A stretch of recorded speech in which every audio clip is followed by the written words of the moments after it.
सबसे पहले तो हम आपसे ये जानना चाहेंगे, एंग्री यंग मैन ये बनाने का आइडिया किसके मन का था, कहाँ से शुरुआत हुई इसकी?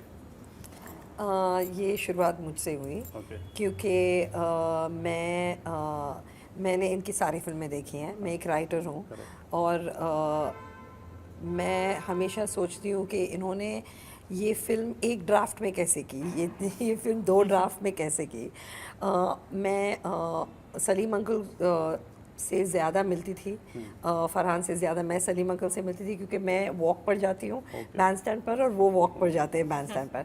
तो सुबह में हम अक्सर मिलते थे और बैठते थे और बात करते थे, और वो मुझे कहानियाँ बोलते थे, मुझे स्क्रिप्ट के डिस्कस करते कि कोई नई फिल्म आई है, मेरे फिल्म देख के मेरे साथ डिस्कस करते। तो मुझे लगा कि इनको टेप पर डालना चाहिए, और इनके बारे में बुक लिखा है, इंटरव्यूज़ या आर्टिकल्स लिखी हैं, लेकिन किसी ने इनको आर्काइव नहीं किया है, और ये जनरेशन जानती नहीं है।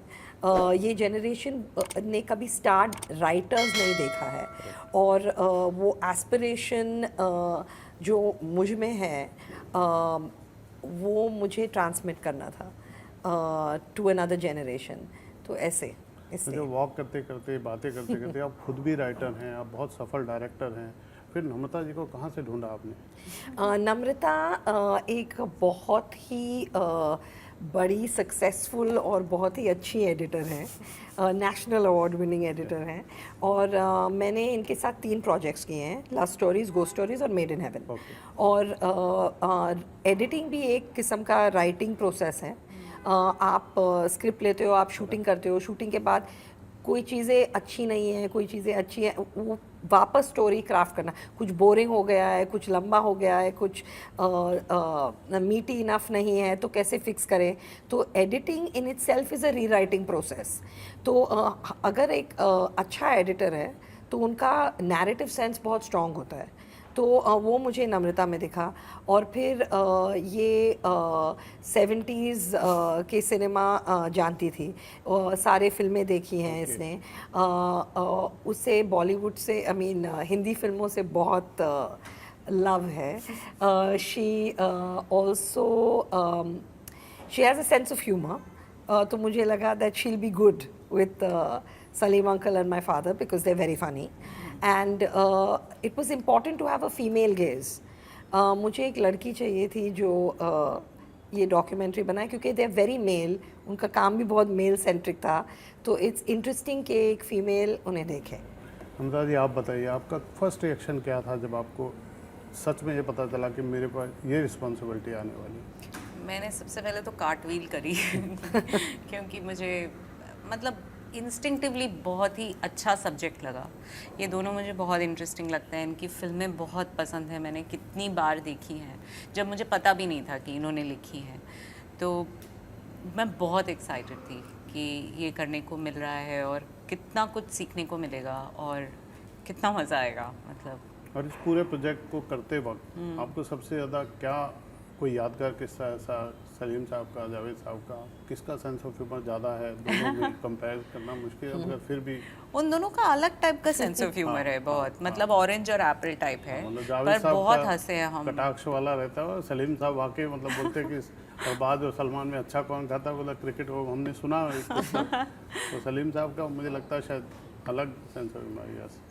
हाँ, मतलब दोनों ही बहुत फ़नी हैं, और मुझे मतलब साइलेंस बोलना पड़ता था क्योंकि सब लोग हंस पड़ते थे उन दोनों की बातों पे बहुत। तो मतलब आप देखेंगे कितने वो हर चीज़ को मजाक बना देते हैं। और इतना लंबा गैप हुआ, 42 साल बाद वो लोग दोबारा आए, आपको क्रेडिट जाता है सब चीज़ों को एक साथ लाने का। अभी भी उनके रिश्ते में वो मिठास दिखती है, वो कड़वाहट नहीं है, वो खटास नहीं है। आपको कैसा महसूस हुआ इस बात काम करने के बाद? एक्चुअली उन्होंने कॉन्शियसली कड़वाहट नहीं रखी, उनको ये था कि एक तो मतलब हमने इतना अच्छा काम साथ में किया है, तो हम उसके सब मिट्टी नहीं पलीतना चाहते उस पर, मतलब एक दूसरे से लड़के या ऐसा कुछ करके। तो वो बड़े कॉन्शियस थे इस बात को लेके। इनफैक्ट हमें सलमान ने बताया कि ये स्प्लिट होने के बाद भी सलीम साहब ने बोला कि पता भी नहीं चलना चाहिए हमारे एटीट्यूड से Correct. कि ऐसा कुछ हुआ है। हाँ, हम दोनों साथ में काम नहीं कर रहे हैं, पर हमारे परिवार वैसे ही मिलते रहेंगे, वैसे ही दोस्ती रहेगी, मतलब जो नेचुरल है वो वैसे ही रहेगा।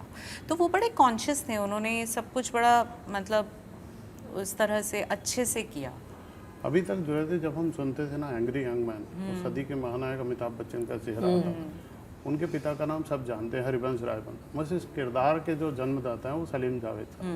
आपने ये बना के शायद ये साबित किया कि ये किरदार का रिश्ता सलीम जावेद से भी है, क्योंकि वो ओवर पावर हो जाता है स्टार वैल्यू। उस वक्त आर्टिस्ट की वैल्यू ज़्यादा थी, राइटर को कोई नहीं मानता था, और इस जोड़ी ने राइटर्स को भी तवज्जो दिलवाई अपनी फीस को लेके। ये लोग राइटिंग ऐसे नहीं करते थे, ये एक्टर को लेके करते थे। उस दौर में देखा जाता, डायरेक्टर बोलता था नहीं ये एक्टर, तो बोलते नहीं हमने इनके लिए लिखी नहीं है, ये कहानी इनके लिए लिखी है। तो इस एटीट्यूड को आप पर्सनली, आप उनकी पुत्री हैं, आप कैसे देखते हैं? वो पॉजिटिव वे में देखते हैं या ये घमंड? उन लोगों ने अपने इंटरव्यू में कई बार बोला है कि हम इस बात में घमंडी हो गए थे कि हाँ इस फिल्म के बाद हमारा रेट ये होगा। हाँ, मुझे लगता है कि एक फाइन लाइन है, पॉजिटिव भी है, क्योंकि वो बहुत श्योर थे, वो बहुत कन्विंस थे अपने काम के लिए। और आई मीन ऐसा नहीं है कि सिर्फ उन्होंने एंग्री यंग मैन क्रिएट किया है। आपको अगर मिस्टर बच्चन जैसा एक्टर मिले तो वो भी वो कैरेक्टर को लेके, आप जो भी लिखें, अगर एक्टर वो नहीं है तो आपका कैरेक्टर वहाँ तक नहीं पहुँच सकता। तो मुझे लगता है ये कॉम्बिनेशन जो था, जो एक्सप्लोर हो गया था। आई मीन आज तक वो क्लिप्स, वो आप अगर प्रेस कॉन्फ्रेंस पे थे तो मिस्टर बच्चन के जब क्लिप्स आए तो पूरा रूम स्टार्टेड स्क्रीमिंग, बिकॉज वो आपको वो भी पहले कभी देखा नहीं और अभी देखा नहीं है। फिजिकली भी शायद बच्चन साहब आएंगे वहाँ पे, ऐसा सरप्राइज भी आप देने वाले। So I think it was that combination that exploded, and yes, there's a certain confidence, and that can sometimes become arrogant because you're not always right. So you know, it's a fine line.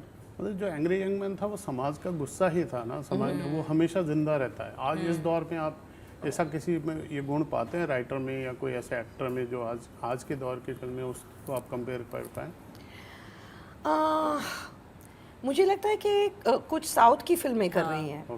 मुझे लगता है कि अब कुछ south की फिल्में कर रही हैं जहाँ वो सोशो पॉलिटिकल सीन जो है वो हीरो से निकल रहा है और एंगर से निकल रहा है और मैस्कुलिनिटी से निकल रहा है, थोड़े साउथ के फिल्म्स में है। और जो बदले दौर में हर फिल्म के ऊपर किसी न किसी बात पे जो एतराज़ लगा के फिल्म को रोक देना, बैन कर देना या हिंदू मुस्लिम में डाल देना या किसी भी चीज़ पे डाल देना, उससे आपको क्या लगता है जो फिल्म मेकर है उसकी आज़ादी पे कितना फ़र्क पड़ता है? अपनी बात कहने के तरीके में कितना फ़र्क आया? आई मीन ऑफ कोर्स पड़ता है, लेकिन जब से मैं फिल्में बना रही हूँ तो सेंसरशिप तो ऑलवेज थी, एक रेटिंग सिस्टम ऑलवेज था जब से मैं फिल्में बना रही हूँ, तो अवेयरनेस है। और अगर फिल्म मेकर का इंटेंट सही है और अगर फिल्म मेकर मतलब शॉक वैल्यू के लिए नहीं या एक्स्ट्रा अटेंशन के लिए नहीं या किसी को अपसेट करने के लिए नहीं कर रहा है, तो मुझे लगता है कि चल रहा है। मैं बिलीव नहीं करती हूँ, मुझे लगता है फ्रीडम होना चाहिए। बात आपकी सही है कि मैं सेंसरशिप से किसी भी फिल्म मेकर को कभी एतराज़ नहीं रहा है। ये जो सेल्फ सेंसरशिप आ गई है कि एक संगठन आके खड़ा हो जाता है सेंसर मिलने के बाद भी, उस पर मैं आपका रिएक्शन है, जब फिल्म मेकर कितनी चीज़ को हर्ट करती है। नहीं, मुझे लगता है अगर आपने एक बॉडी इलेक्ट की है और वो बॉडी अगर वो रेटिंग का सिस्टम या सेंसरशिप का सिस्टम वो पास करे तो उसके बाद मैटर एंड होना चाहिए, क्योंकि हाँ, क्योंकि हमने इलेक्ट किया है और उन्होंने जो कट्स दिए हैं हमने किए हैं, उसके बाद अगर पास करे तो फिर उनको बोलना चाहिए कुछ। हाँ, मतलब तकलीफ ये होती है कि जो संगठन खड़ा होता है वो फिल्म देखी भी नहीं होती उन लोगों ने और वो लोग विरोध कर रहे होते हैं। शायद ये मीडिया पब्लिसिटी भी उनको अच्छी खासी मिलती है। कई फिल्मों ने इस चीज़ को झेला है। चलिए, आप अच्छी अच्छी फिल्में बनाइए और ऐसे आपने मुझे ऐसे कोई प्रॉब्लम नहीं हुई तो आई कांट कंप्लेन। नहीं, आपने एंग्री यंग मैन को दोबारा हम लोगों के लिए जिंदा किया। जो नेक्स्ट जनरेशन है उनको भी पता चले, शायद वो इस शौक में दोबारा देखें। हमसे बात करने के लिए शुक्रिया। हाँ, और नए लोग देखें जिन्होंने ये फिल्में नहीं देखी हैं वो देखें, जो यंगर जनरेशन है अभी की।